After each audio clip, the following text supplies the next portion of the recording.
Oh man, that's 30. I'm calling this meeting to order. 6:30 on February 23rd, 2026. We'll stand and do the flag salute.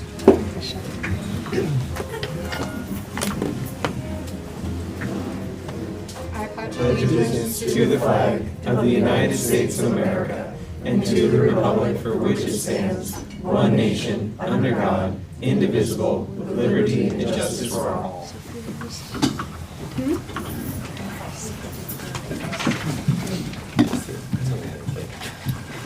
Is there a motion to approve the agenda?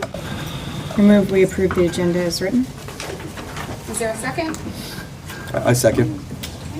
All those in favor of approving the meeting agenda, say aye. Aye. All those opposed? All right, motion passes. The agenda is approved. Jackie, do we have any public comments on agenda items?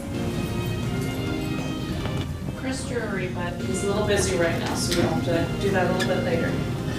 Okay. All right, so we'll move on to our student board reps. We'll start with Cameron. Oh, okay. Actually, you go first. No, Cameron going first. We're just doing the Yeah. Okay, just to update on, we had our wrestling state mat classic this week, and for the boys, we had Braden Barbolas take 4th. And we had 3 of our girls place, and we had Natalie Roberts take 4th, Evelyn Talbot take 5th, and Kim Pike take 3rd.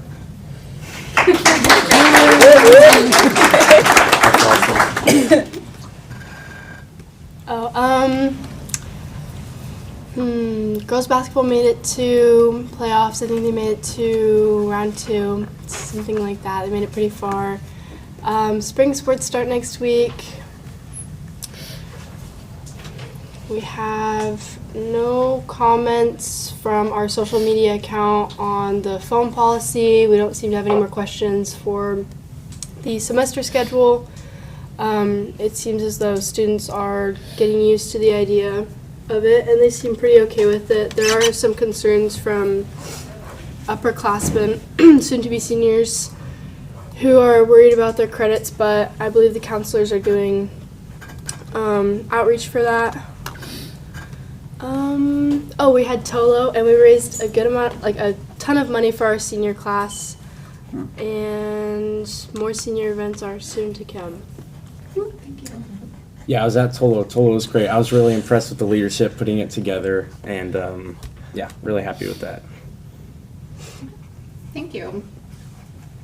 Nicole, they're ready now. Okay.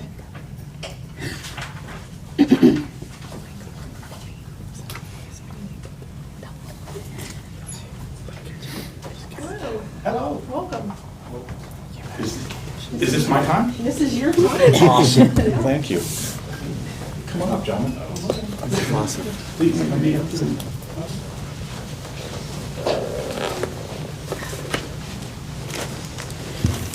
Did you get some good pictures when you were out there? What's that? I got a Hopefully few. We got some good pictures. Yeah, had a few, and there was some parents that were standing around. But I guess I'll get started. Thank you for having us today. For those who don't know me yet, my name is Chris Drury. I am the band director at North Mason, band director, choir director at North Mason High School. I've been here for 13 years now, and been working in the high school since the first day I came in here. It is an honor to be here and working with some of the students, and from the people who came today and got to hear, you heard our jazz band performing. They were outside in the other room because we're a little large, about 20-some members right now. These students actually really didn't know that they're going to be performing today. They got a little heads up over a winter break, but then today, this morning, they came at 7 o'clock because our jazz band rehearses as a preschool activity. They are Monday, Wednesday, and Friday from 7 until 7:50. These guys get up and make the venture in here. We go out and represent our community across the state of Washington. We recently went to Olympic College and was at the Quincy Jazz Festival and one of the groups that got a chance to perform there. We have gone as far as Grace Harbor. We have traveled, our marching band has traveled to Washington State University, and we try and spread the good word of Belfair and Mason County wherever we go. Just wanted to kind of bring these guys to everyone and let them know that as much as they are active in the school, we get out into the school, and we appreciate getting our chance to do things like our Belfair parade, tree lighting when that happens, anything that we have in the community. So if there's community members who would like us to come and be involved, let us know. We have a very full schedule with our band. We have a percussion ensemble. We have our jazz band, choir, and many other groups just at the high school. Our elementary also, and our middle school and elementaries have good music programs that are doing some great things right now, and we love to have them out and active. So the more the community can have us out, let us know. I can be reached either through my school email, or you can be reached on our band app, or we have an old Facebook page which is still used, North Mason High School Band, and you can catch some of the parents posting pictures and those kinds of things on there if anyone would like. Or if you're still around, on Thursday, we're having a spaghetti feed right over the high school as our North Mason Music Boosters fundraiser. You'll get to see these guys along with many of the other students who are preparing for our regional solo ensemble contest. Another thing we have going on. This Saturday, we're going to have about 25 to 40 students from North Mason School District traveling to South Kitsap to compete against other musicians from around the area to see if they can achieve a state level ranking and possibly go on to perform and represent the area at our regional contest. But that will be Thursday from 5 till 8. Tickets are available if you'd like. I don't know if I can plug all that stuff or not, but I'm doing it, right? I'm doing it. Anything you guys would like to say? For letting us play. Thank you for coming. We appreciate it. We always think you sound so great whenever we hear you, so it's nice that everybody here had an opportunity to have a little serenade as they came in. So thank you for making it work and for practicing so early in the morning. Well, thank you very much. Yeah. Thank you. Thank you guys. Thank you.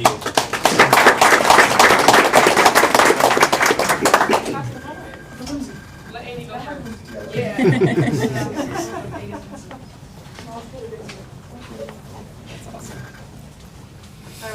My mom played the harp my entire life. She started in high school, and so we always had to have a vehicle big enough to transport a harp, which was not easy. So I look at that big instrument and think, oof, don't miss those days. So. That's so cool. Harp, that's really neat. All right, so moving on to the consent agenda. Is there a motion to approve the consent agenda as presented? Make a motion to approve the consent agenda as written. Is there a second? I second that. Any discussion? I would like to point out that the minutes from the February 9th study session meeting, it's my understanding that the system automatically uses wording that business has been completed and there was a motion, but that was a study session. We don't conduct business at study sessions. There were no motions. So that is a correction that we will work on making to those minutes. So I would like to move that we approve the consent agenda as presented with the corrections to the February 9th minutes. Is there a second? I'll second that. Okay. All in favor, say aye. Aye. Aye. Okay, none opposed, thank you. Okay, so now superintendent, you have a presentation? We actually have a presentation from Belfair Elementary first coming up, so we will invite them on up to talk about all the great things happening at Belfair. Good evening, everybody. I'm Pam Plessman, the principal of Belfair Elementary School. And Christy Dalby, assistant principal. So when we came back together this summer, Christy and I, to talk about what we wanted to highlight this school year. It was really about family engagement and community involvement, getting the community back into the building the best that we could, and what could we offer to families.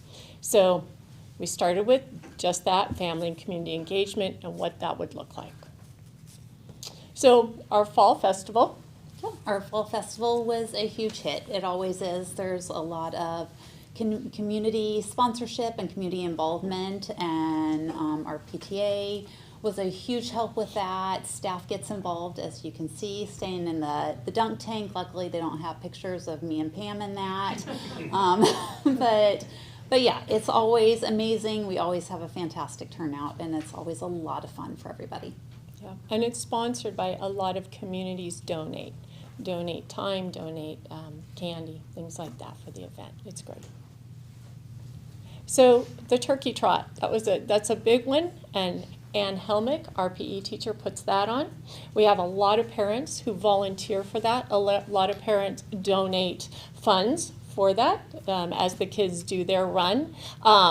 Chrissy and I donated ourselves to be dressed up as Sundays for that, for the winners of the turkey trot.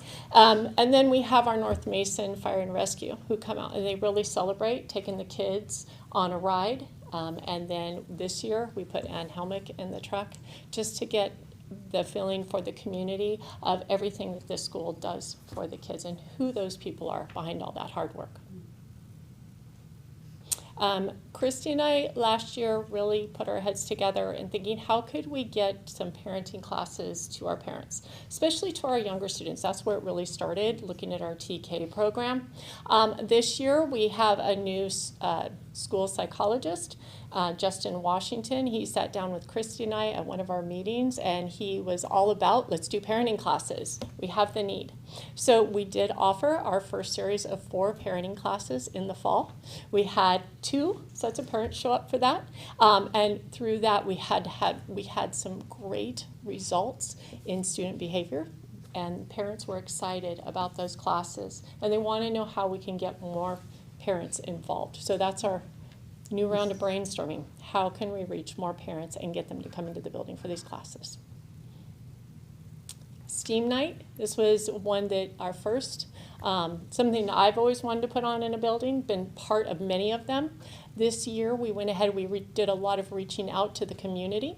So we hosted our first STEAM night. We had the Salmon Center involved. We had the hatchery was involved. They donated 6 salmon to us. We had teachers involved. The Navy were involved, and they helped us do a station with rocket launchers, straw rocket launchers.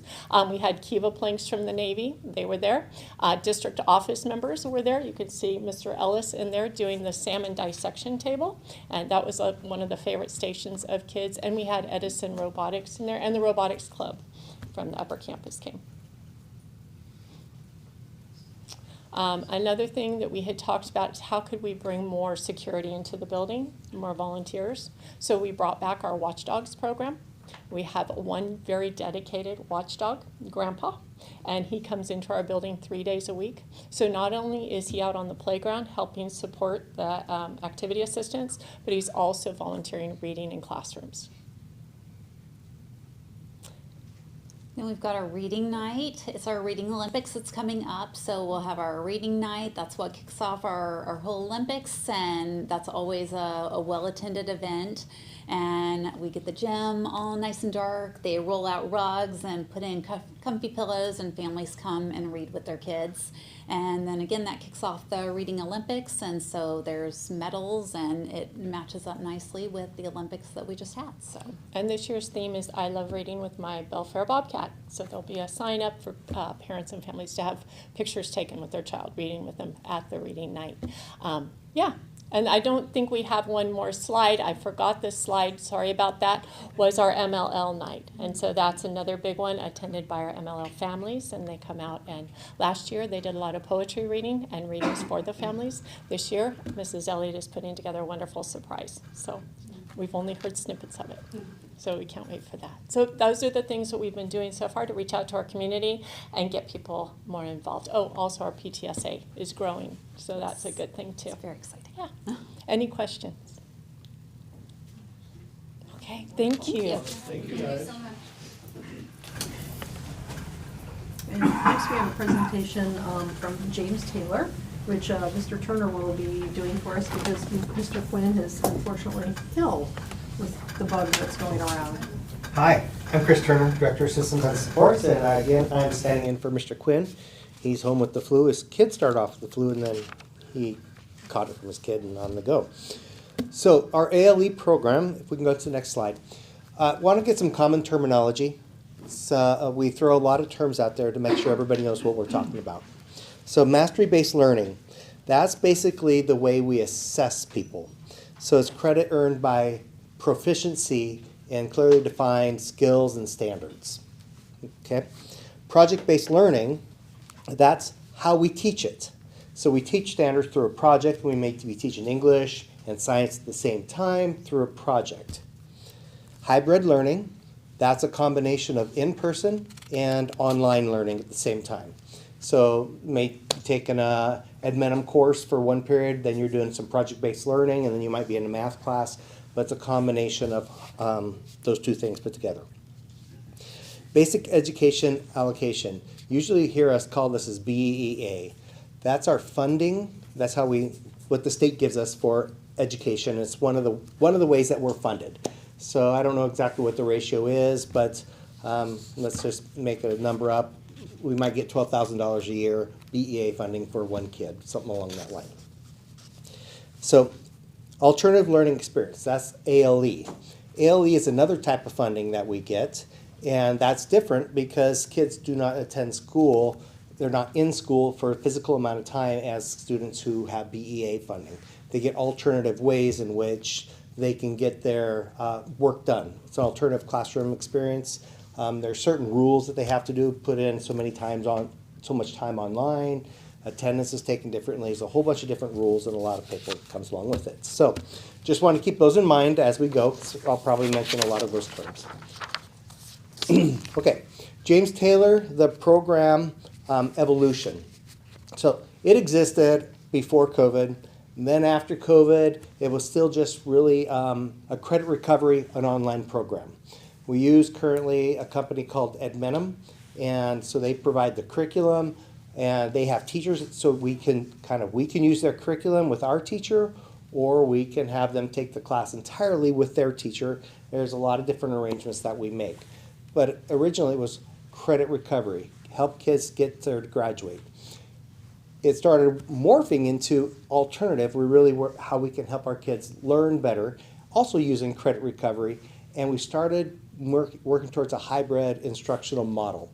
So that was Lexi. She was really moving it in that direction and started creating in-person courses. We found that kids taking math online did not do very well. So we now had them come in and take math in classroom, and we started seeing a lot more success. Then we started building our mastery-based learning classes through project-based learning. And so we're continuing that growth as we go now. The program goal is that we have primarily in-person instruction instead of online learning. We have a belief that when kids are in a classroom with a teacher getting that kind of instruction, you're going to learn more than you will just kind of sitting on the computer going through modules. That's what we're operating off of. Go ahead, next one. Okay, some challenges with ALE.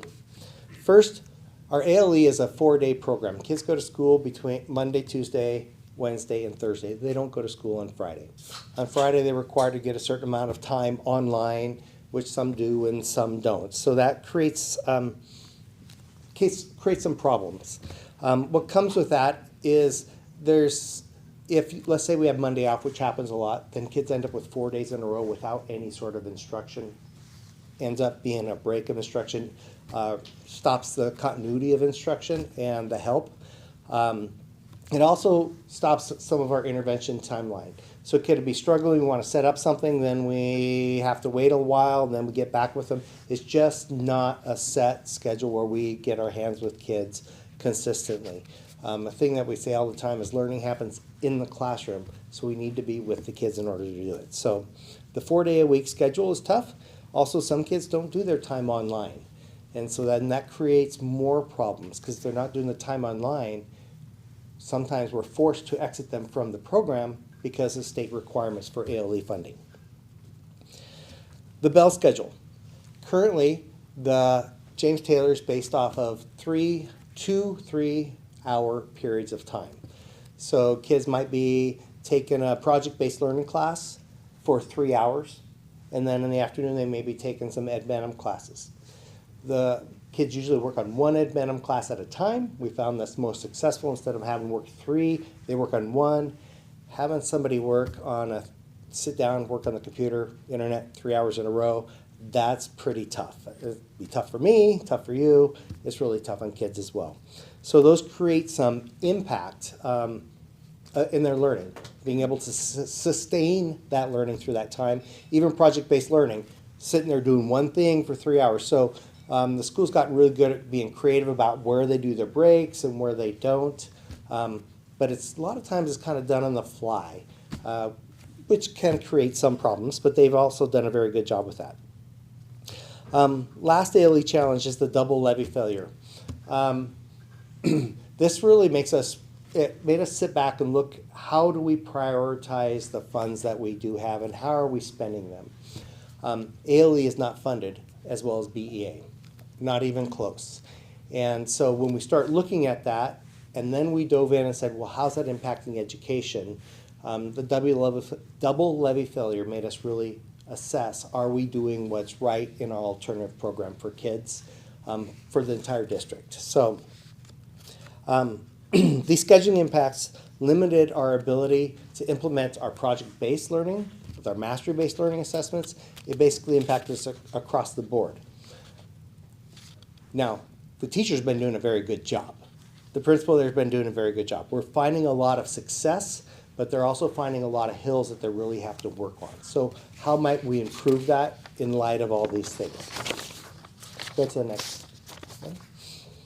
Okay, so we're going to transition our ALE program. Let's call our alternative program.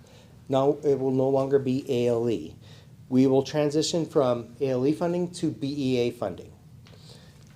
That brings in more money to the district, allows us to provide better services to kids. So one of those things is that kids will now go to school 5 days a week in person. They don't have Fridays off. They come to school every day just like every other kid in our district. However, we'll still maintain James Taylor being an alternative learning environment. They'll get that type of support in a small school. We learn differently. We do things differently. However, they'll still be there 5 days a week. So those things will stay in there. Another big change is night school and HomeLink programs will conclude. They'll end, allowing the district to concentrate on staffing and resources on programs designed for daily instructional engagement. We would love to offer a program in all realms for everybody. However, HomeLink costs us a lot of money. It doesn't fund itself. And then when we're looking at success and all those kinds of things, there's balances and we have to make really good choices. So those programs will end. So now while James Taylor and HomeLink have been very valued pathways and they've supported students for a long time, they've been really fantastic. The decision really reflects our operational capacity and our program quality. Current staffing funding, you guys can read it, current staffing and funding levels make it difficult to sustain the level of support students deserve and need in these models. So we're going to relocate our resources, put them into our programming, BEA, and give our students some consistent, extended supports and try to increase their learning opportunities within alternative high school. All right, go to the next one. So this is just a little visual. Things that stay the same. James Taylor is still going to be a smaller school setting. We're going to work on project-based. It's going to be hybrid learning, personalized learning. So in ALE, kids come in and they have to create a student learning plan. James Taylor is still going to do that for kids. It's just not going to be state required, which we have to do for ALE. We'll just adapt it for our program. Changes, it's 5 days a week, HomeLink and night school are no longer there. We'll get more instructional time with our kids. Our fingers will be on them 5 days a week. Our schedule will align with the high school, which allows more opportunities. Let's say if a kid wants to take weight training, they could go over there and take weight training one period and then come back. It opens the door for, with a small school with James Taylor, we had limited CTE options. So now they have all the options at the high school. They could just go up and take a class and come back. It allows us that kind of flexible scheduling with kids, which is, I think that's just a huge one. And ultimately, I think it's going to lead to increased credit completion. So those are some changes. So overall, this is kind of a wrap-up slide. We're going to strengthen all the learning opportunities. We're going to expand daily in-person instruction and student-teacher contact. That's primarily what's happening. Increase access to courses like CTE, pathways, and interventions. It strengthens our mastery-based learning and project-based learning implementation because we get kids 5 days a week. It aligns our staffing and resources to create a stable, sustainable instructional model. And it preserves the small, relationship-oriented alternative high school environment. So while funding is no longer ALE, and how we approach James Taylor will be changed, it is still an alternative high school. We need that for our kids. There are some kids that don't operate well in a comprehensive high school of 600, 800 kids. It's too busy, it's too loud, too many transitions.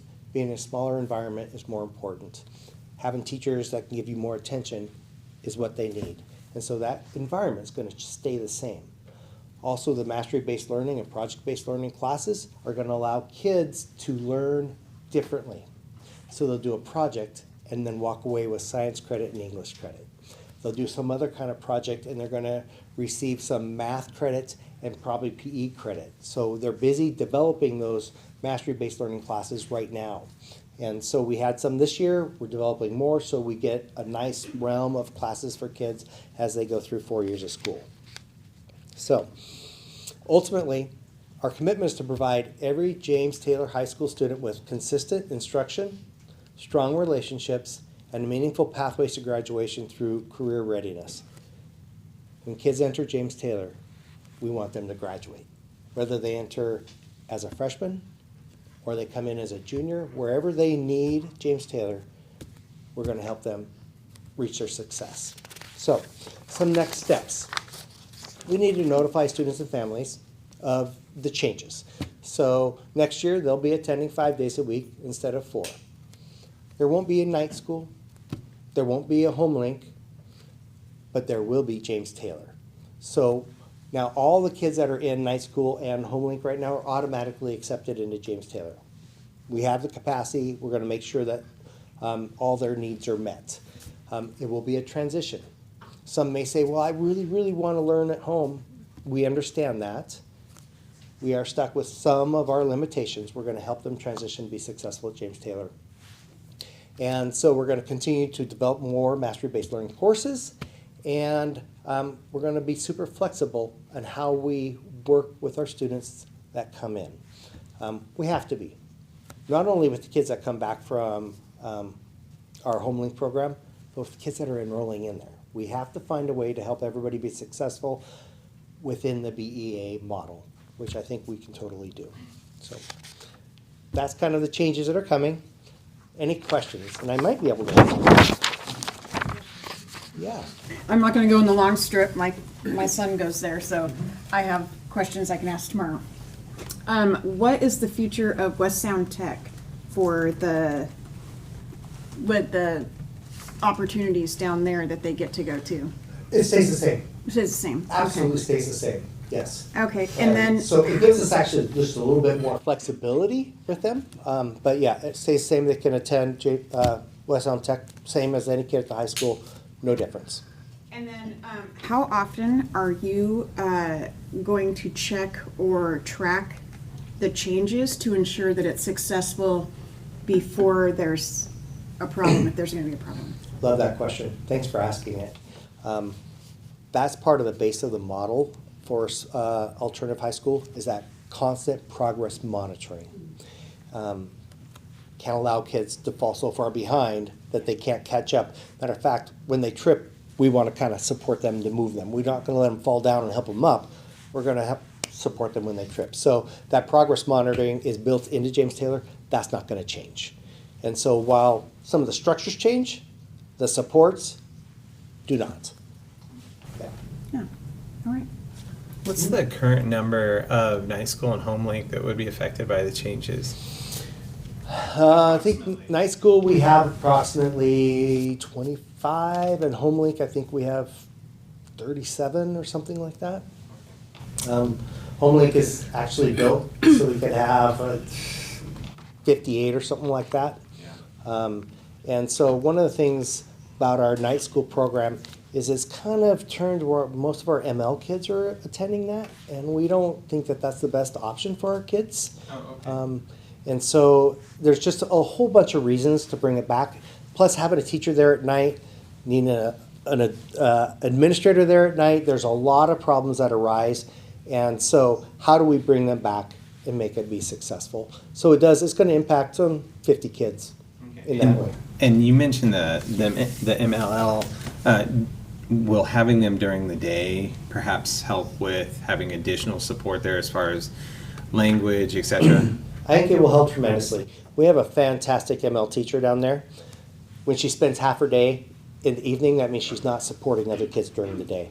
So it's going to allow us to integrate kids into all of our classes in a much greater capacity than we've been able to do before.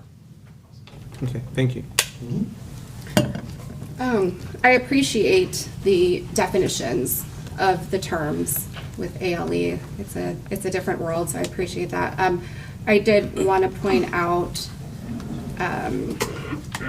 you mentioned CTE, and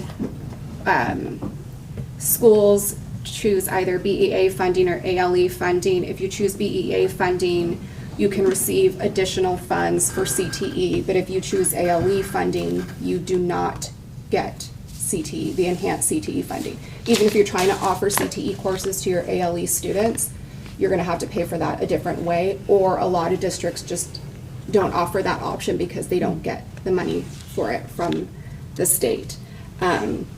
So that is definitely a plus, that if we are claiming BEA funding, we can then possibly claim the CTE funding as well. I sent many questions to Superintendent Michael. I'm not sure if she's able to answer them, but this is devastating to me. I think most of the board and some of the administrators know that I was the online learning manager for the state during the pandemic, before and after the pandemic. And I really have a place in my heart for students that learn differently. And I would brag about this model I spoke to dozens and dozens of districts. And I would brag about our model because we had a night school for those students that needed to work during the day. We had HomeLink for those students that actually do learn better online by themselves. And then we had James Taylor, the on-site ALE. And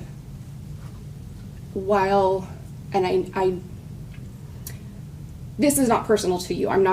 You are doing the presentation on behalf of someone else, but I have said this to the James Taylor principal, current and previous, that any success story that comes out of an ALE program is more than just the number. These are students that learn differently, and that does not mean that they are any less of a success. And so it may only be 12% or 20% or 30 kids. Those are our kids, most of them, I'm assuming. Some of them made choice transfer in. And when they cross that finish line, that is a success for them and for us and for our community. So I understand the reasons behind it. I hope that we will continue with WSLPs. So every course for every ALE student has to have a written student learning plan where they lay out the goals and they have to hit certain milestones, and then every month they get a monthly progress report to see if they've hit those milestones. And I mean, that really should be learning for all students. But unfortunately, we can't do that with hundreds and hundreds of students. And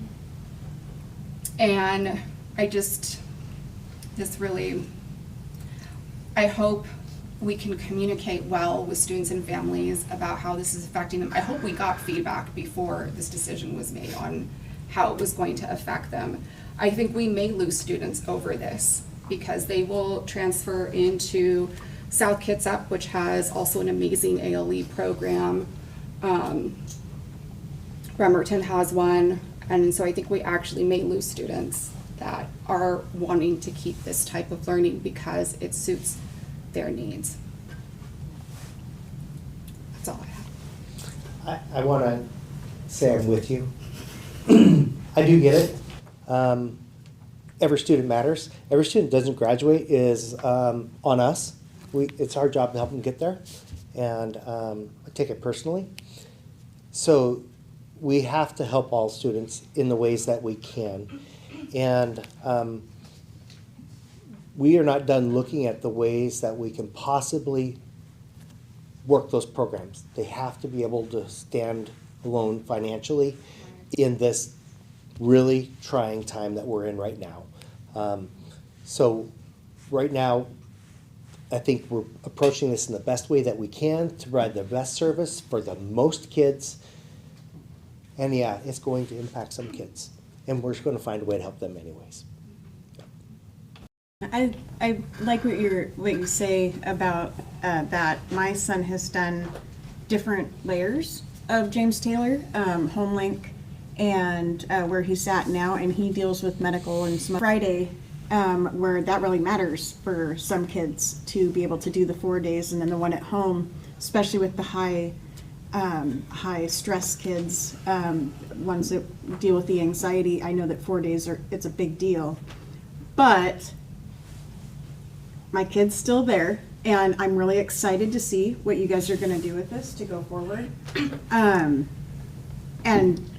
those checkpoints are really going to matter for us more than they've been done in the past.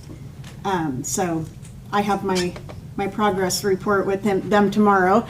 So I'm going to add, I like that we're talking about it so that I get to add a little bit more questions in so I can stay linked in. So I'm excited. Perfect, thank you. I have a couple questions. So I know there's a process for James Taylor kids, like to be a part of James Taylor.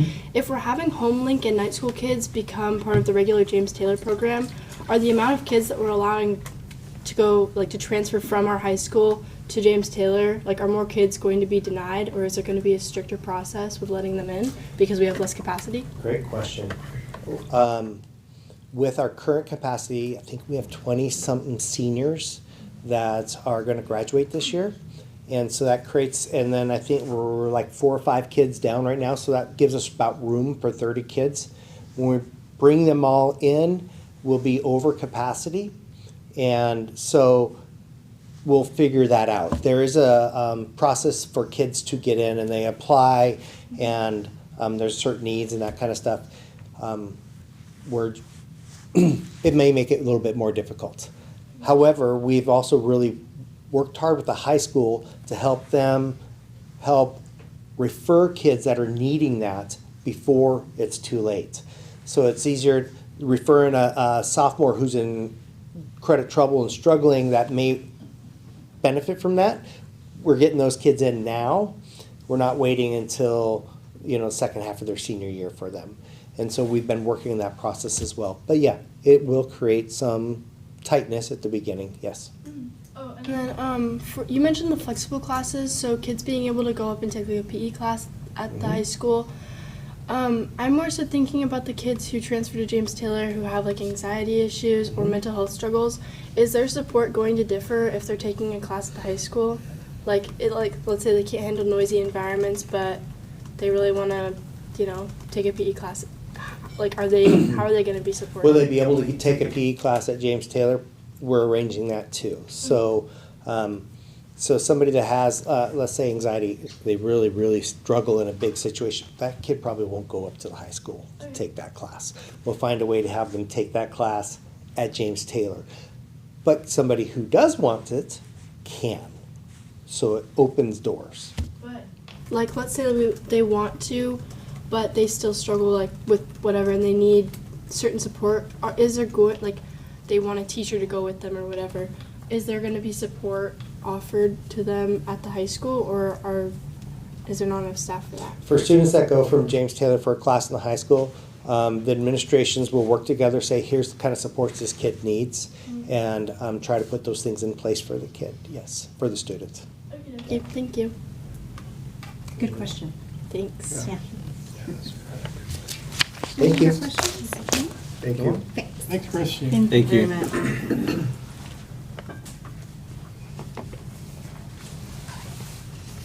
Do we want to do, you want me to do enrollment, the superintendent report, or do you want to leave that break? Okay, great.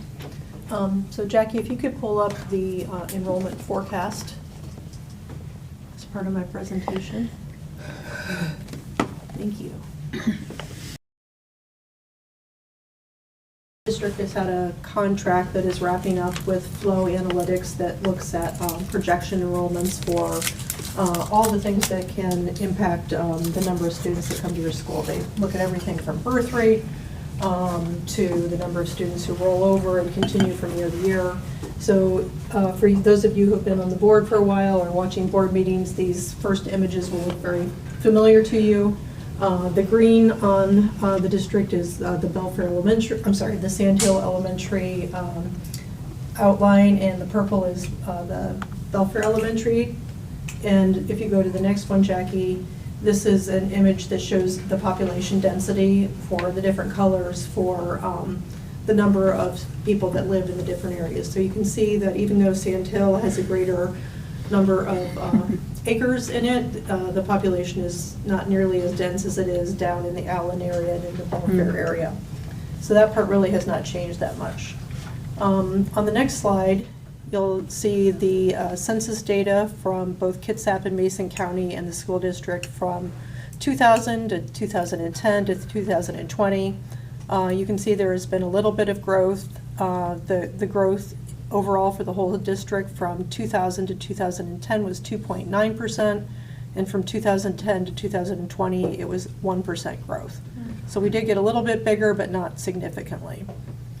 On the next slide, we have school district population by age group.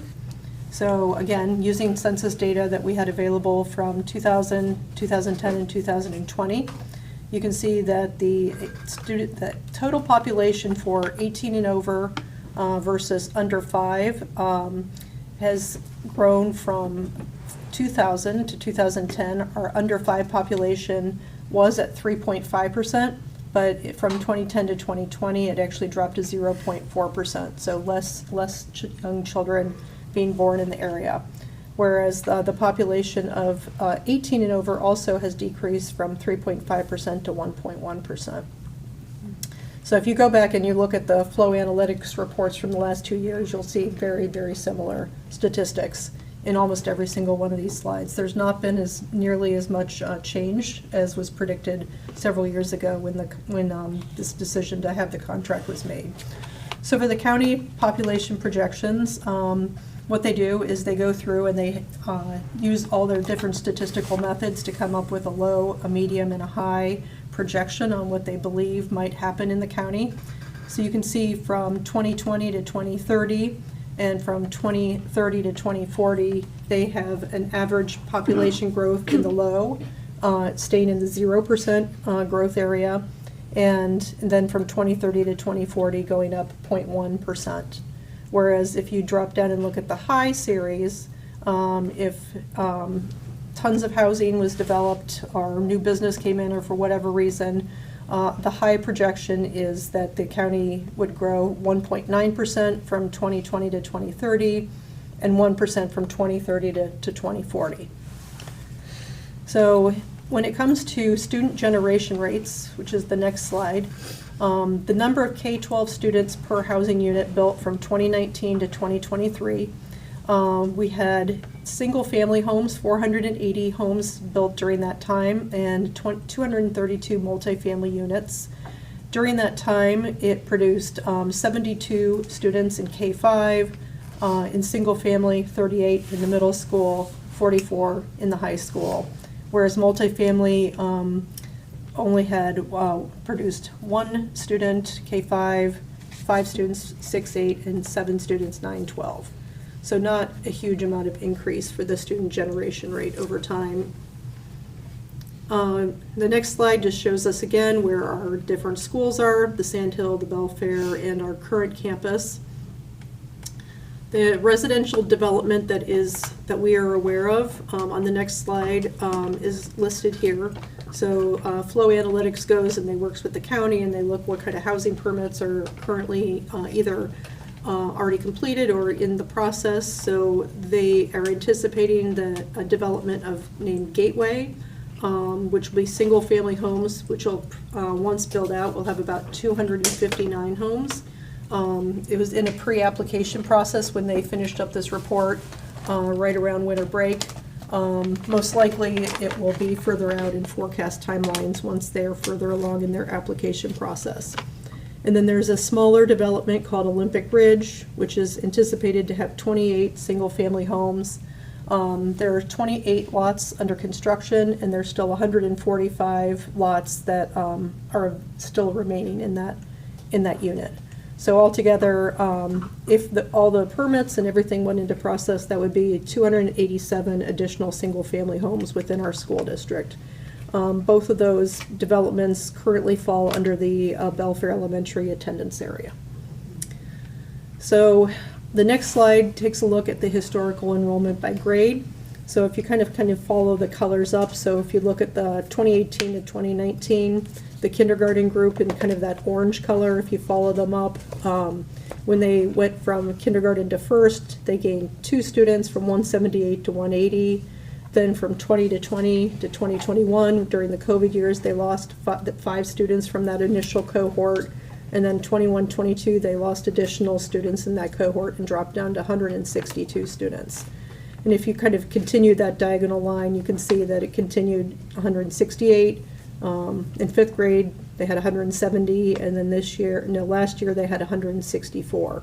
So altogether, that cohort from when they started in 2018, they didn't matriculate for a lot of different reasons all the way through. Like many districts, lost a lot of students during the COVID era to either homeschooling or online schooling.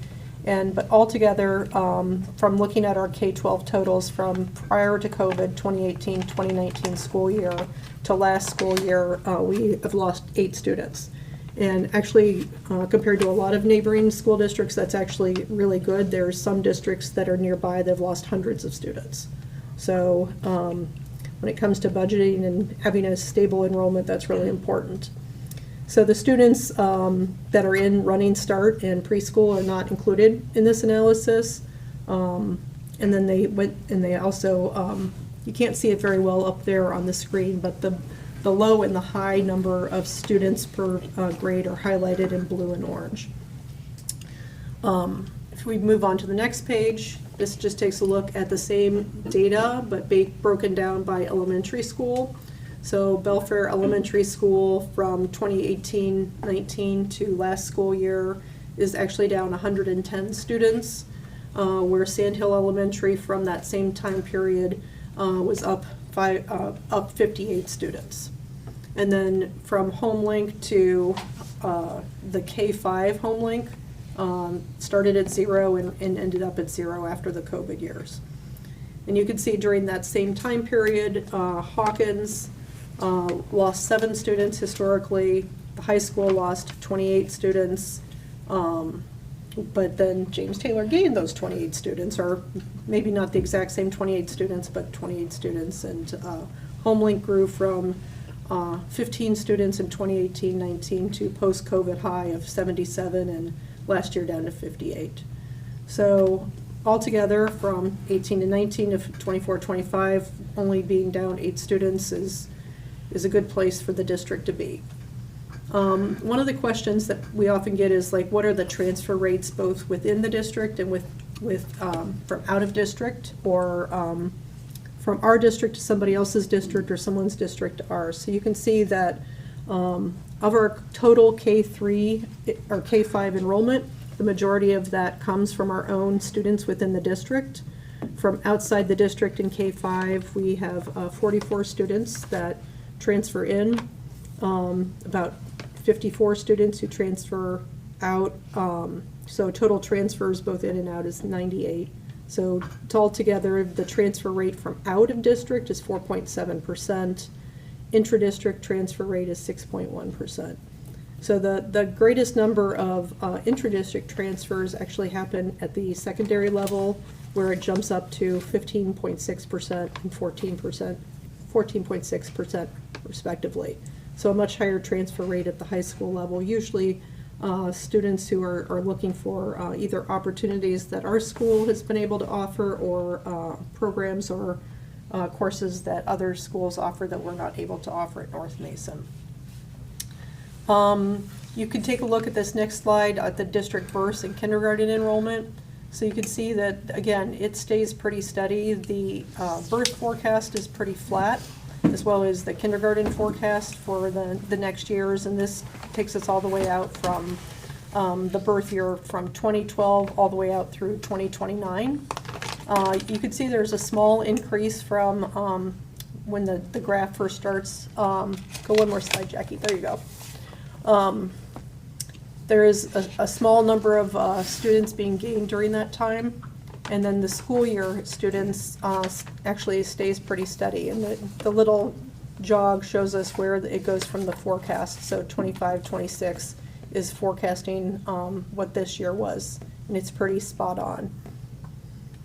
Our next slide shows kindergarten enrollment compared to ratio to births. And again, they do a low, a medium, and a high projection. So if we look at the 25-26 school year, the low enrollment projection for kindergarten was 144. The middle was 153, and the high was 162. And I'll have to pull my enrollment report up to see exactly how many on we are. We have actually gained some kindergartners since the school year started. As they progress over time, this again just shows us the ratio of grade level to grade level, from kindergarten to first grade to second grade, like what percentage of our students do we hold on to as they progress from year to year, all the way projected out to 2035, which, again, like, I know they have statistical models that do all this work for them, but it's hard to imagine that there's not going to be some kind of blip down the road between now and then that might have an impact. But overall, knowing that we have these low, medium, and high scenarios, and the district has had a challenge over projecting the number of students that we've had, which has ended up in a deficit with revenues and expenditures in our budgets. Mr. King and I were on a webinar today with WASBO, and one of the recommendations was not only just staying with your current enrollment as it is, but actually roll it back 5% to plan for your budget next year. Because from a budgeting standpoint, it's much better to have to make an adjustment that you had extra students show up than have to figure out how to make up a difference of $1 million like we do this year. So the low enrollment is pretty much spot on with where we are, and so the number that we'll use for projecting our budget next year will actually just roll it back 5% for our budget for next year. I'm not going to necessarily walk through every single one of these slides. They are almost identical to what you've seen for the last 2 years, but we're going to be not looking at a medium or high scenario. I think that this is data that will continue to exist and be available to us, but at this point, we're not planning on continuing our contract with Flow Analytics. If we have some kind of additional housing development or some big change in this part of Mason County, we can re-explore the need for that. But at this point, we feel like they've given us the data that the district had hoped to get for the last 3 years. Things have remained relatively stable, And for us, for a district, it really makes a lot more sense to stay with the low or the rolling back 5% scenario, which is what a lot of districts in the Mason and Kitsap County and Pierce County are doing at this point. So that all kind of rolls into like the very next slide. Actually, you're probably gonna have to skip forward a couple, Jackie. But, so that kind of takes us up to planning for this next year. So for people who are at the work session or have watched that board meeting, like you'll recognize some of these slides from that same presentation. For me, I think that it's really important that everybody always recognizes that every single space in a school district's a teaching and learning space. From the second our kiddos get on the school bus, to when they go to lunch, to being in the hallway, to being in the classroom, all those spaces are equally important and really necessary to ensure the success of all our students.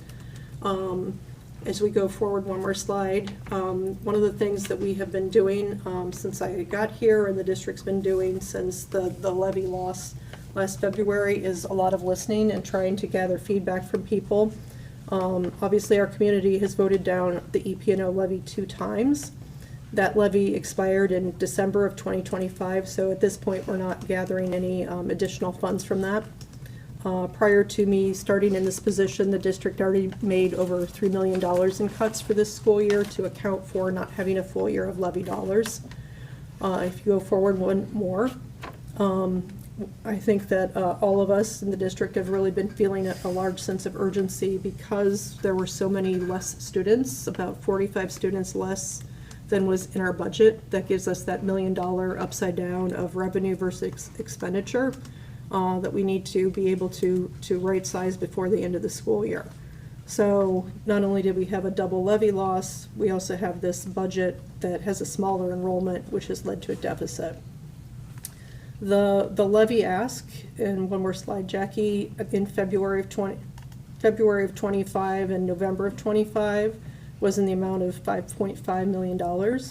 And this was a decision that was made by the previous administration based on all the information that they had at that time that they believe it was best for the district.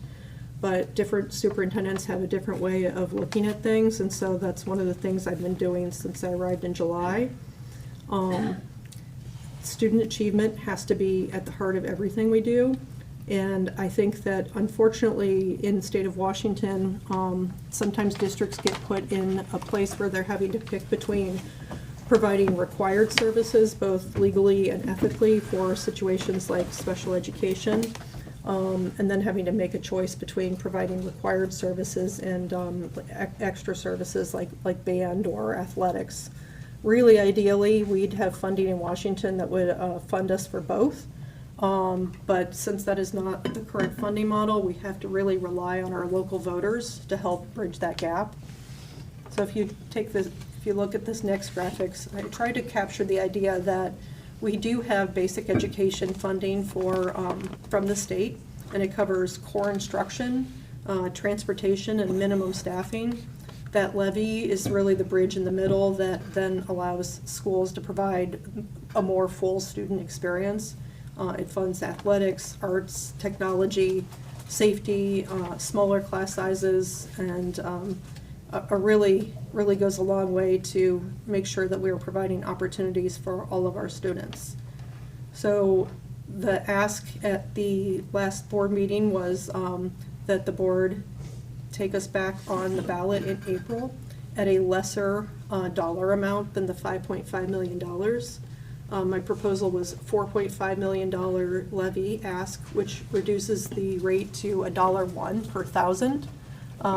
In February of last year, it was 5.5 was $1.32, and in November it was $1.28. So I was able to go through and identify reductions that I will be making before the end of the year. They'll be identified. Some of those cuts will go into place before the end of the year. Some of them will happen at the end of somebody's contract at the end of this school year. And we've begun having a lot of hard conversations about what that's going to need to look like. I am going to be restructuring the Human Resources Department and the Business Department and combining some administrative positions to really show that we are going to try to make do with less. All the positions that exist currently are all very important and very valued, but I am used to running a leaner district office than we currently have, and know that it's hard, but it's doable. So there will not be a replacement for the human resources administrator, and the assistant superintendent role is going to be restructured in the business department. So some of that work is in the process of happening, with some more things to go.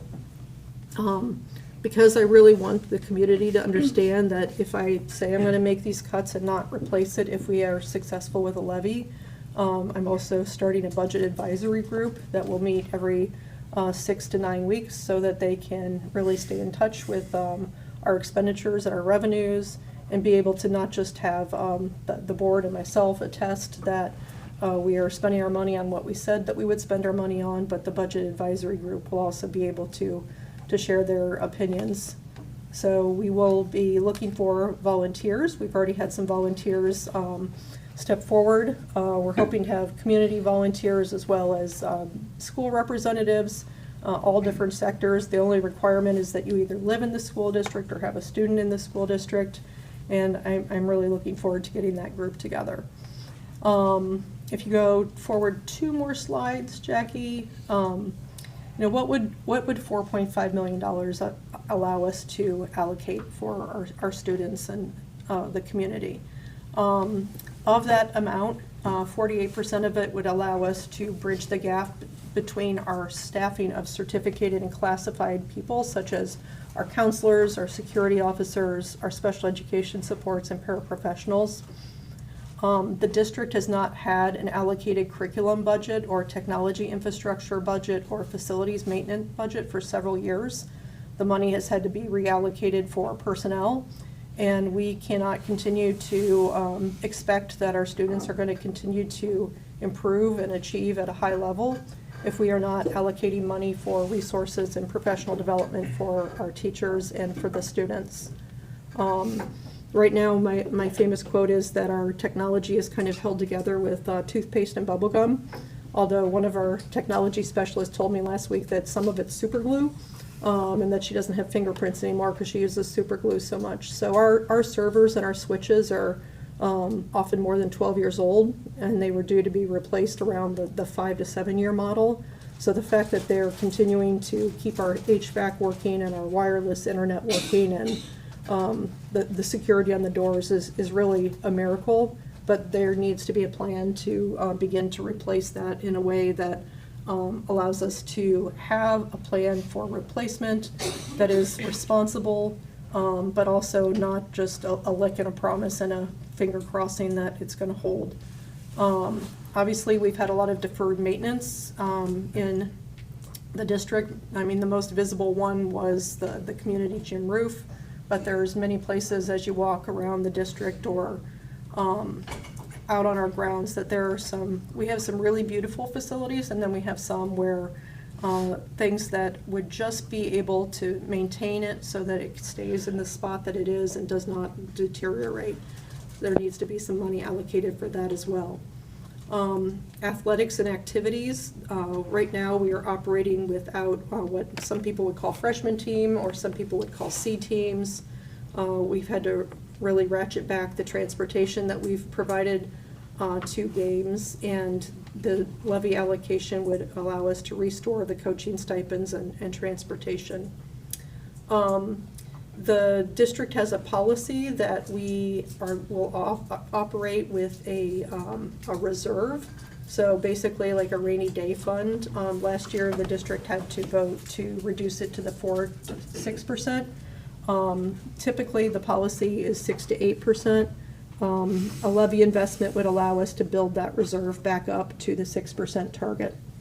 And then because you never know when things are going to happen, like the boiler, for instance, died at our transportation department earlier this year.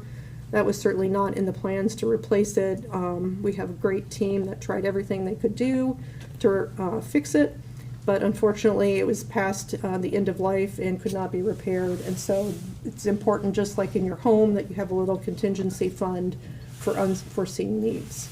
So that's what $4.5 million would be allocated for in our district. to support our students, staff, and community. And then without the April levy funds, like what's at stake is really everything on the list. So if you go one more slide, Jackie, so staffing over the state funded includes like smaller class sizes.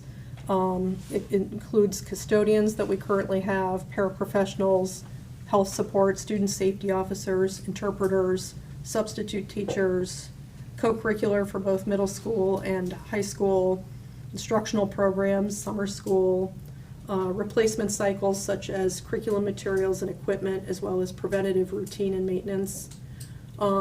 We also are not eligible for the timber assessed value funds, which last year brought the district $600,000. Seems like double jeopardy to me that the state says you can't have those funds if you don't have a levy, but unfortunately that's where we are. We are one of 12 districts in the state that do not currently have an EP&O levy. 6 of those are schools that, 5 of them have students, less than 100 students, 1 has less than 700 students, and then there's the 5 of us. Districts that to continue to operate without a levy often are in a situation where they're losing experienced teachers. Yelm is our most foreseeable example that we can point to. The number of students and staff that they've lost has just continued to spiral down. And as you lose more students, then you get less funding, which then kind of continues to feed that cycle of not having enough money to be able to provide the services that you need to be able to provide. So I'm thankful that the board voted during their special meeting to go back on the ballot in April. And, you know, we have a lot of work to do between now and then to be talking to our community groups and partners and sharing the information out. But I wanted to ensure that everybody knows that that is where we are as a district, the good, the bad, and the ugly. And, you know, obviously we have a lot of work to do to continue to instill trust from the community. But I think that we can do that work, and we continue to be transparent and good partners, and that is what I wanted to share this evening. Got to answer any questions? There's a lot of information, so Yes. I think you answered some of the questions while you were adding more in, so, yeah, for me anyway. Well, thank you. Yeah, thank you. Thank you, Christy. Thank you.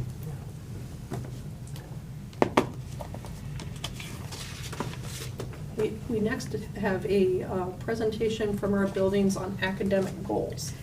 And I will warn you, it's not a short presentation if you want to adjust your break. Does anyone want a motion for a It's- 5-minute it's break up to now? you, Or obviously. do we want to wait? I'm good plowing So good through. either way. Keep going. Okay, great. All righty. You're up. Mr. Ellis. Excellent, thank you so much. Good evening, board. My name is Kyle Ellis. I'm Director of Curriculum Instruction here at North Mason. And we're really excited to share our academic goals. It actually ties in really well with what Dr. Michael was going through just now. I was a little nervous going right after all that information, but I think this is really the reason that we're all here, right? We want to see success for our students, and this is an opportunity for us to share our mid-year update with some review of the building plans and some of the goal progress that they have. So we'll kick it off like we always do with our district 100% vision. Many of you have seen this many times now, so 100% of our North Mason students reading at grade level by 3rd grade, 100% of North Mason 7th grade students at or above foundational grade level knowledge on SBA, 100% of North Mason 9th grade students on track for graduation, and 100% of North Mason students graduate 85% on time. This was our updated academic goals. The beginning piece was our 100% vision. Here's our academic goals. So we have a smarter balanced growth and achievement goal that our students in cohorts will see a 5% cohort achievement on both the math and ELA assessments. That's looking at from 3rd to 4th grade data, from 4th to 5th, and so on. And then we have our district assessment looking at the growth on our K-8 district assessment. So that's really how our buildings are going to monitor in-year progress and make some predictions and some changes based upon the data that we're seeing in our beginning, middle, and end assessment on both the FastBridge A Reading and our Math iReady diagnostic. A lot of these are repeat from what we saw at the start of the year, but we've had some updated information from OSPI, so we're able to get the even a bigger picture. You can kind of see where we were across our graduation rate trends. So last year we're sitting at about 78% as a district, just below our 85%. And these are on-time graduation rates. Here's another comparison, and these are showing levels 2, 3, and 4 on the Smarter Balanced assessment in ELA, math, and science. The Washington State average is what you see on the left. North Mason is what we see on the right. And we should, like I said, we shared this also in October. Another look across the grade levels for our ELA and math Smarter Balanced scores for the 24-25 school year. This is kind of our starting point with our new cohort achievement data that our principals and staff are really looking at for those CSIP goals. Okay, so getting into actually where we're at on the progress. Last year was the first year we had done the iReady math diagnostic. There's so much information that we pull from these assessments, and we're continually learning about the assessment and the different type of data that we get. What you see on the left is the fall to winter 24-25, progress to annual typical growth, and this is the median score. So the number right there in the middle was 52% of progress towards typical growth. And if you look on the right, that's this school year. Same kind of time frame for the assessment is 62%. So already seeing some pretty big gains across our K-8 math assessment. This is about 1,300, 1,400 kids that are in this assessment data set for each of these. So a lot of information right here. This is more around achievement to the grade level standards, but it also shows pretty significant gains in achievement for our district.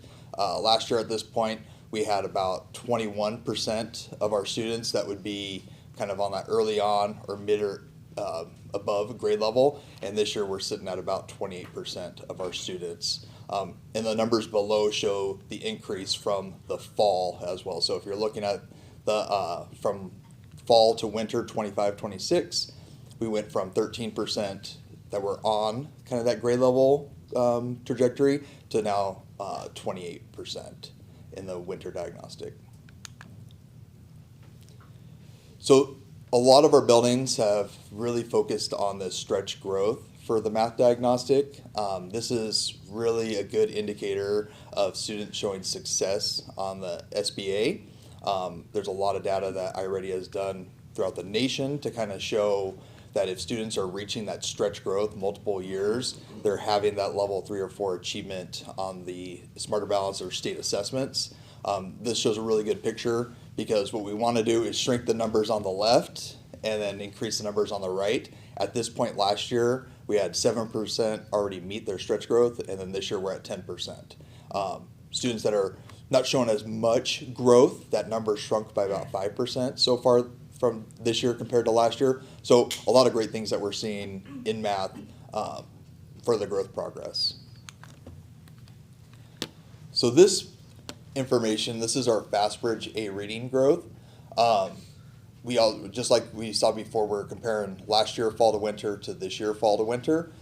What we noticed on this as I was looking through this with principals is that our flat growth, there's less students achieving flat growth in that time, but we also have a bump in kind of that moderate growth, from 17 to 26. Our big goal is to increase our typical and aggressive growth rates. Last year at this point, we were at 58%. This year, we're at 54%. So while we have some really good things that we're seeing on the math screener, we have some work, and our principals will be talking about some of the work that happens when it comes to ELA and reading achievement. Now, this is actually the achievement that is seen on the FastBridge A Reading for the last 5 assessment cycles. So this is going from left to right, and this is our last school year to this school year. On the left, far left is fall of last school year, then in winter, spring. The 36% you see is this school year fall assessment cycle, and the 35% is our winter. So what we have noticed with about 5 years of A rating data now is that our winter, for whatever reason, we talk about it at every board member, seems to take a little bit of a dip on achievement, and then spring go back up. We saw a little bit of a dip from 36 to 35, but we do want to highlight that last year at this point we had 30% above the 50th percentile. Now we're at 35%. So we want to keep seeing those lines moving in the right direction. So kind of a district summary, some action planning. Some of this has already started with district professional development. We started some mid-year scope and sequence work, especially at the elementary schools using the iReady data, making sure everything's data driven. And then, as you know, there's the shift to semesters. There's some semester planning that has already started at our secondary schools.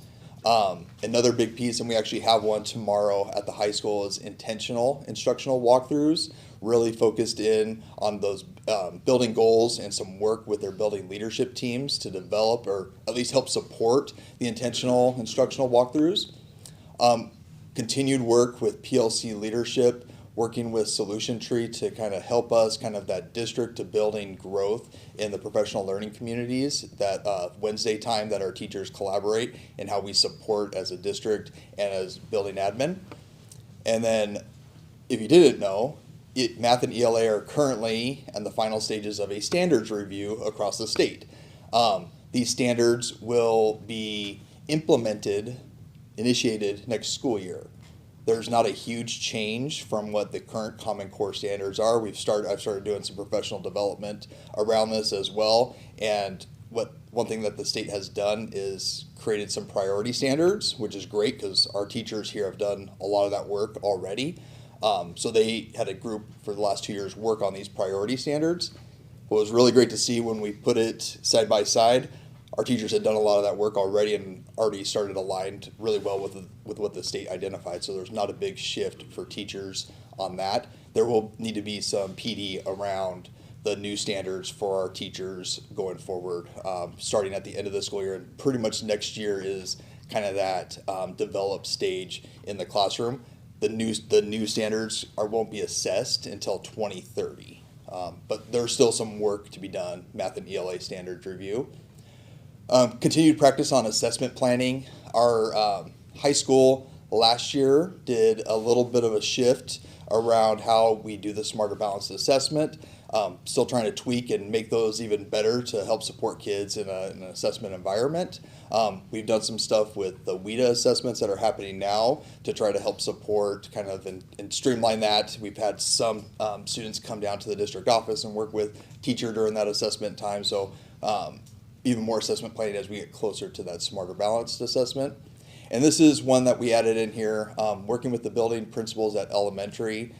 There's been a big focus for us on K-5 writing. We've noticed that it's been a struggle in our district with writing, and having teachers and admin collaborate to kind of create a guiding coalition around the writing standards and how we instruct and students learn writing from the time they're in kinder all the way through 5th grade. So what we expect every kindergarten student to be able to do at the end of the year, and see that progression all the way through 5th grade going into middle school. So that work is really kind of at the very beginning stages. I know our principals did a little bit of chatter with their building leadership teams, and we're still in the process of putting those together. So we're moving into the school presentations. What you'll hear is a review of the building academic goals, action plans, and an update on their if any updated meeting that they are doing from the principal and the building leadership teams based upon some of the progress or data that they have. So up first. Hill Elementary. I'm Tyler Lundy, assistant principal. And equally proud. Yes. Assistant principal. And equally proud. Yes. I feel like it was maybe this time last year that I sat in front of, not all of you, from last winter to this winter in benchmark. And the part that I really want to, am so proud of is the reduction of the dark pink. That's at that benchmark or above, and we hit that in winter this year already, which is super. That I did the flat growth from 24% last year this time to 11%. So that means 24% of our kids made flat growth, no growth, measured from fall. Right, so I'm going to share our math kind of progress with you. Similar to reading, we also want 100% of in math. It's a little different wording for iReady, but we really want them to focus on stretch growth too, because that helps close those gaps. But with this data, we're also excited to share that we found that students entered this school year with a just stronger entry level than they had last year, which is really exciting. So there's been a reduction from 175 students at that level to 85. We have more students who are at or above grade level, going from 33 to 136. And then with 30% of our students already reaching what is anticipated to be their year's growth already. So if you kind of look at the graph up there, it shows where we started and while that kind of means sometimes an increase in yellow, that's how we get to green. We'll take it. Yep. Yep, closing the gap. Mm-hmm. So we've done a lot of work with our students that have been placed in those tiered intervention systems and making sure that the kids are actually tracking themselves and know where they're at. We have a specially designed Wednesday where all of our kids are things, but we took a step back and realized we really need to also focus on tier 1, that core instruction. And how we are doing that is really focusing our PLCs on making sure that we know those as well. Identifying common formative assessments, and those are those little dipsticks to say, oh, I taught this standard. Do they know it yet? Nope. Did they?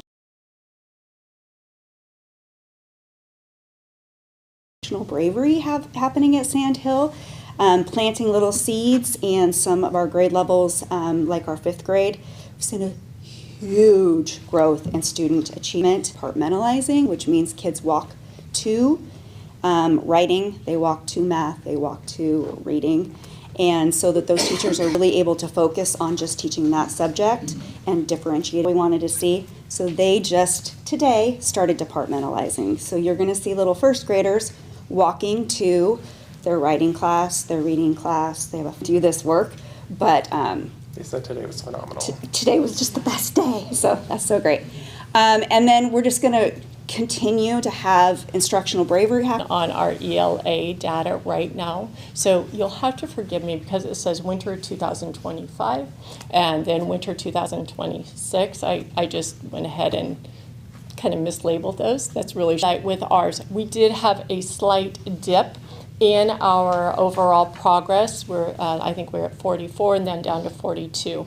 So like Kyle had mentioned earlier, we are taking a deeper dive, looking per grade level at which grades took a little bit more significant dip than other grades and why that might have happened. So starting those conversations and what the plan is moving forward. For the good news is our high risk category decreased by 5%. So to me, that was significant. And then our college pathway increased by 4%. So looking at that data, I think grade level team, and that's our kindergarten team, which to me speaks volumes. They went up 14 points from last year. And so with that data, looking at it, some of the things that they're really doing well are their phonemic awareness. And so we have grade level teams meet with the grade level above and below 3 times during the school year to plan out, look at their priority standards, and are they holding themselves accountable to teaching what needs to be taught for the kids going up to the next grade level. Okay, and so next one. So Mrs. Dolby just found out she was going to present this. I'm like, okay. So our math goals, so 24-25 school year, 28% of all students reached stretch growth on iReady Math Diagnostic, and stretch growth on iReady Math Diagnostic. So for winter of 2026, our diagnostic has shown that our students at above and at grade level have increased from 46 students to 114. So that's great. And winter 2026 diagnostic has shown that 23% of students are making typical growth and 6% of students 25, with 21% of students making typical growth and 5% making the stretch growth. So one thing we were trying to really do, we just went to a professional development with our staff and start looking at that data.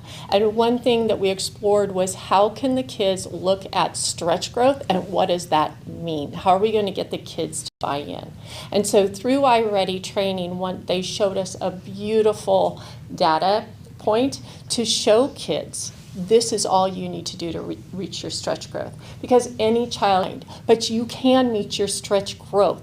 And so by meeting stretch growth, we are getting closer at closing gaps. So how do we get the kids to buy in and invest in that? And so this year, end of the year, students and myself, should they reach their stretch growth, and then letting teachers take that view and start having those really in-depth conversations with the kids and showing them. So it was pretty funny the other day. I was in planning, just sticking really true to what we said we were going to do at the beginning of the year, just looking at some really good practices, because even though we saw a dip, we are still seeing an increase in U-Fly lessons in the primary grades, because noticing that phonemic awareness really helps with developing good readers, and we're seeing that strongly in our kindergarten. Moving up to the next grade levels. Grade level teams will continue to implement common formative assessments. To me, that is a golden standard, but they're designing them together in their PLC and say, this week we're going to monitor the kids on XYZ.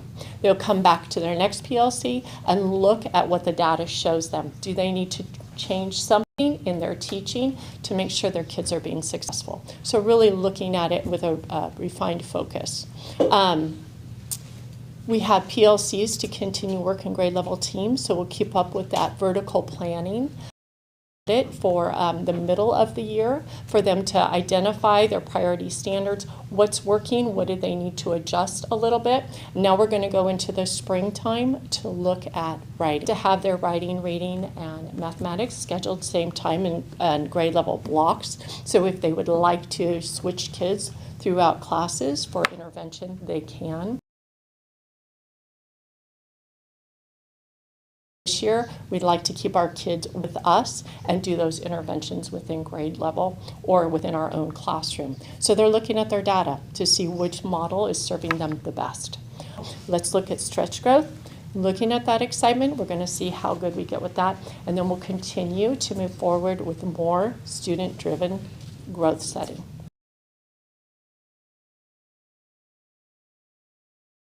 Thanks, ladies. Thank you. Hawkins Middle School.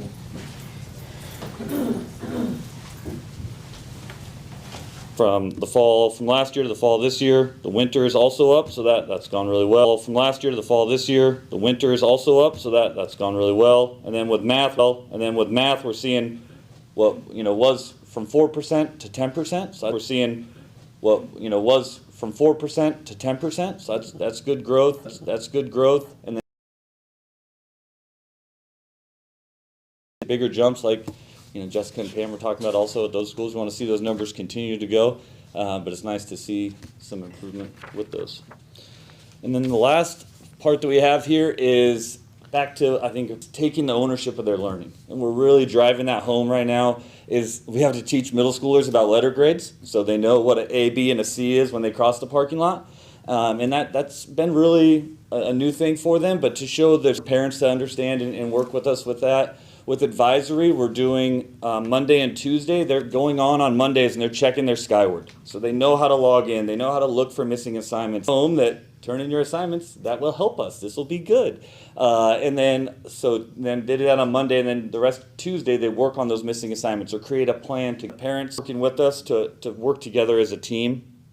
Our teachers send out weekly failure rated. Really, it was great to see them come in and then get that partnership, because we know if we can get the students to understand, and then with family partnership, that's really going to create. You have awesome energy, and Steve, you're really in your. You you have awesome energy element here, and coming in and bringing what you have with the high school, and bringing that. Such a, unifying force, and it's really bringing multiple groups together, different for the high school. So I just appreciate that you've recognized this with the conference. That a parent needs to come pick it up. And I think we had 6 phones taken away today, which, yeah, and it's Monday after break. Maybe they saw them a little bit. They were a little attached to them, but we'll see now.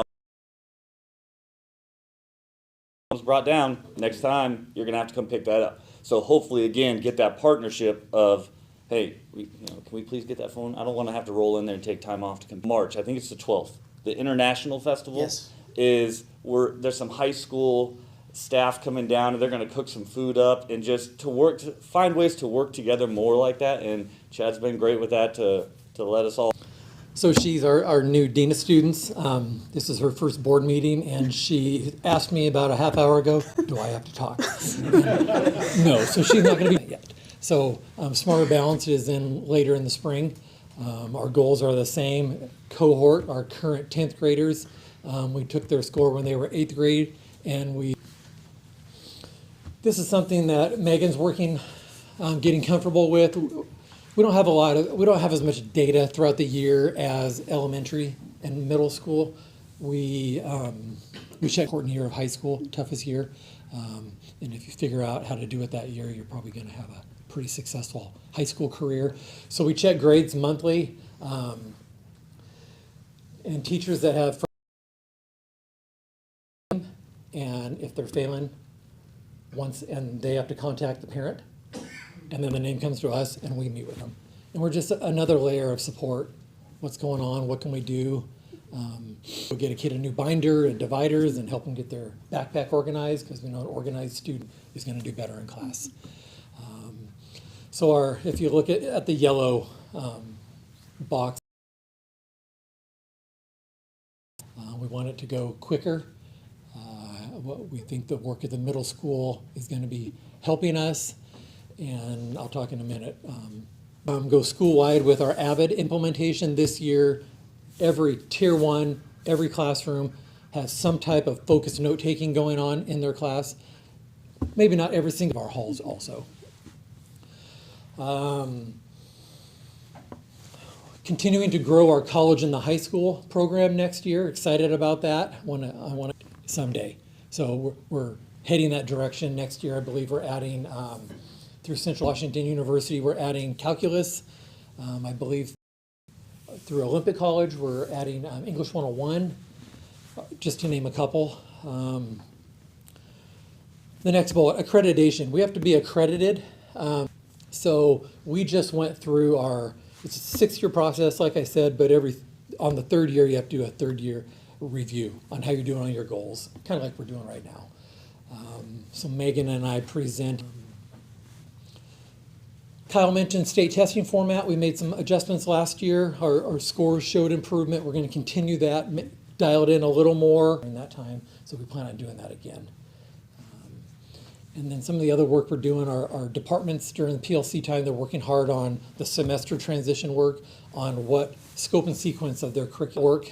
People are excited about it, really excited about it. And I think you've heard this before, and I'll say it again, a year-long class, students will get 35 extra.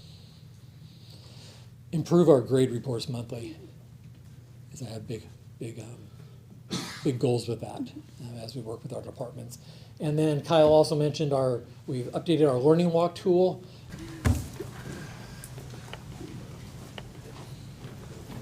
Hi, I'm Chris Turner again. I'm here for Mr. Quinn.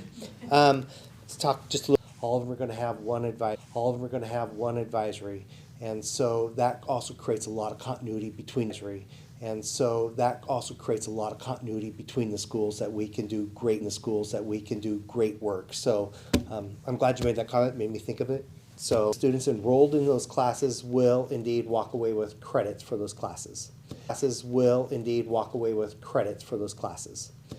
Currently at the end of term 3, 100 out of 150.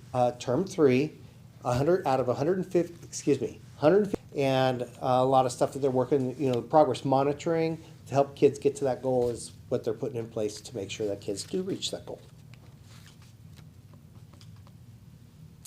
Okay, what's working?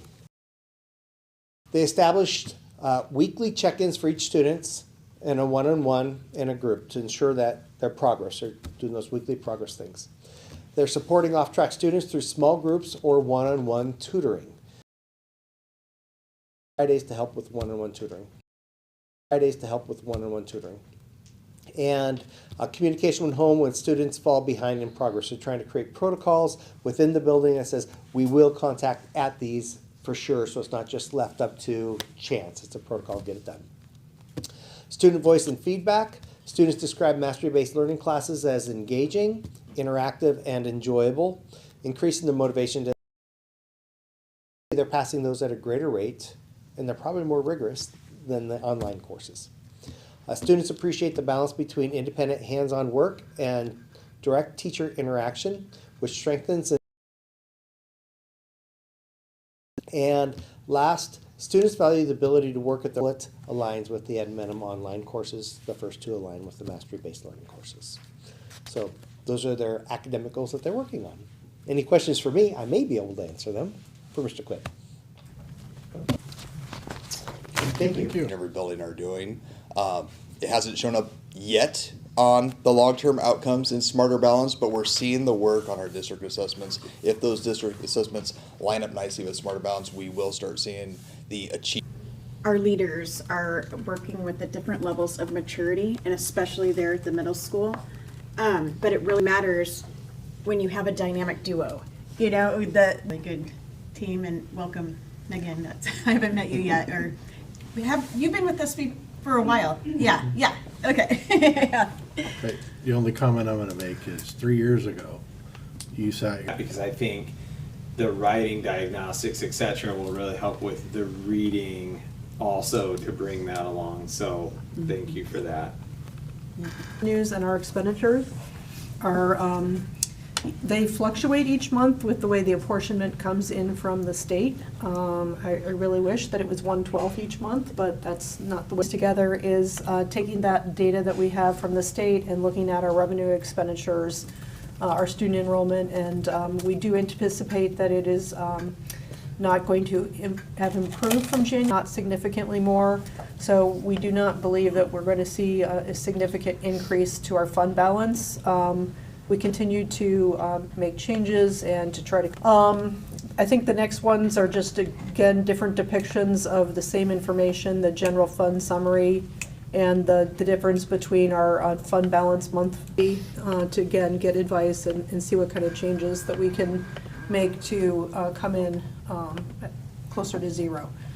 So strangely enough, I guess in my opinion, strangely enough, we just found out what our transportation budget was for this year today. So to me, it's a little odd that in February, that's when you find out what your 2,276 students down to 2,253 students. Now we know this is a time of year where there's a lot of kids who are sick and a lot of illness going through families, and so we are really taking a look at but everything else, I had a rainbow rosy glass to say that, we've magically managed to fix the difference between our revenue and expenditure, but we continue to try to get towards the goal of that ending fund balance. So any questions on budget reports? Past that, most of it's still sitting in committee right now. There's nothing really on the floor yet. So, but Christine, anything else to add from what you've been looking at? That one passes, it may change some of our requirements and some of our eligibilities for